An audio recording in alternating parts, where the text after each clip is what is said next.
Hello guys, അപ്പം ഞങ്ങൾ ഇന്ന് ഫാമിലി മെമ്പേഴ്സൊക്കെ കൂടി ഒരു ട്രിപ്പ് പോകാനാണ് കേട്ടോ പ്ലാൻ ചെയ്യുന്നത്. അപ്പോൾ അതുപോലെ തന്നെ ഞാൻ കാറിൻ്റെ ഉള്ളിൽ കയറിയിരുന്നു. പിന്നെ കുറേ നേരം കാറിൻ്റെ ഉള്ളിൽ തന്നെയായിരുന്നു ഗൈസ്. അത് കഴിഞ്ഞ് കുറച്ച് ചേച്ചിമാർ തിരുവാതിരയൊക്കെ കളിക്കുമ്പോഴാണ് ഞാൻ കണ്ണ് തുറന്ന് നോക്കിയത്. അപ്പം നല്ലൊരു തിരുവാതിരയായിരുന്നു. അങ്ങനെ അത് കഴിഞ്ഞ് വീണ്ടും കാറിൻ്റെ ഉള്ളിൽ ഗോയിങ് ഓൺ. അങ്ങനെ അനിയത്തിയോട് ചോദിച്ചാൽ എക്സൈറ്റഡ് ആണോ, അപ്പോൾ അവൾ കാണിച്ച റിപ്ലൈ ആണ് കേട്ടോ അത്. അപ്പോൾ അടിപൊളിയായിട്ട് വീണ്ടും വീണ്ടും കാട് താണ്ടി മലകൾ താണ്ടി ഞങ്ങൾ പോവുകയാണ്.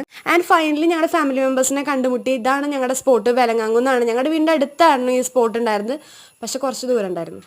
പിന്നെ കുറേ കുന്നായിരുന്നു കേട്ടോ. ഇവിടെ കാണാൻ അങ്ങനെ പ്രത്യേകിച്ചൊന്നും ഉണ്ടായിരുന്നില്ല, പക്ഷെ അടിപൊളിയായിരുന്നു. ഞങ്ങൾ ഫാമിലിയൊക്കെ ആയിട്ട് അടിച്ചു പൊളിച്ചു. പിന്നെ നമ്മളെവിടെ എത്തിയാലും റീലും പിന്നെ കുറേ ചിൽഡ്രൻസ് പാർക്കും ഉണ്ടാവും. അങ്ങനെ അതൊക്കെ കഴിഞ്ഞ് വീണ്ടും കുറേ സംസാരിച്ച് നമ്മൾ കാപ്പി കുടിക്കാൻ വേണ്ടി കയറി. കാപ്പി കുടിക്കാൻ പോയപ്പോഴാണ് അവിടെ കുറേ പേര് പറഞ്ഞു കേട്ടത് ട്രിപ്പ് വൈബായില്ല. അങ്ങനെ ഒന്നുകൂടി വൈബാക്കാൻ വേണ്ടി ഞങ്ങൾ തൃശ്ശൂർ തേക്കിൻകാട് മൈതാനത്തെത്തി വിശ്രമിച്ചു ഗൈസ്. അത് കഴിഞ്ഞ് പിന്നെ ഒരു AR മൂവിയൊക്കെ കണ്ടിട്ട് അടിപൊളിയായിരുന്നു ഇന്നത്തെ ഡേ. അങ്ങനെ അത് കഴിഞ്ഞ് ഇതിൻ്റെ ഫുൾ വീഡിയോ ഞാൻ എൻ്റെ യൂട്യൂബിൽ അപ്ലോഡ് ചെയ്യുന്നുണ്ട്. അപ്പോൾ കയറി കാണണേ, എന്നിട്ട് സബ്സ്ക്രൈബ്